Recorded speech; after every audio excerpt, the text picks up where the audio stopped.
અમદાવાદના SG highway ઉપર બે કાર વચ્ચે અકસ્માત સર્જાવા પામ્યો છે। ફરી એક વખત આ પ્રકારની ઘટના, જ્યાં એક વ્યક્તિનું ઘટના સ્થળે જ મોત નીપજ્યું, જ્યારે અન્ય એક વ્યક્તિનું સારવાર દરમિયાન મોત થયું। ગઈકાલે મોડી રાત્રે 3 વાગ્યે બે કાર વચ્ચે અકસ્માત થયો। 4 મિત્રો કારમાં વૈષ્ણોદેવી તરફથી સીજી રોડ જઈ રહ્યા હતા।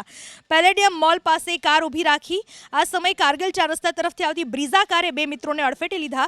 અલ્પેશ ગાગડેકરનું ઘટના સ્થળે મોત થયું, જ્યારે કમલેશ અડવાણીએ સારવાર દરમિયાન દમ તોડ્યો।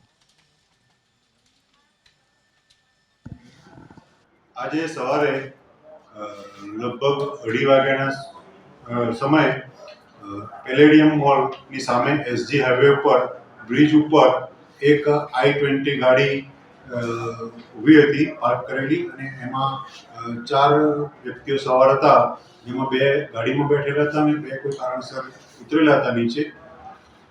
તે સમયે એક બ્રીઝા કાર જે વૈષ્ણોદેવી સર્કલથી સીજી રોડ પર એસજી હાઈવે બાજુ જતી હતી આગળ, તો આ કાર બ્રીઝા કારના ચાલકે જે પાર્ક કરેલી કાર I-20 છે એને ટક્કર મારતા એમાં 2 વ્યક્તિના મૃત્યુ થયેલા છે, જ્યારે 2 ઇન્જર્ડ થયેલા છે।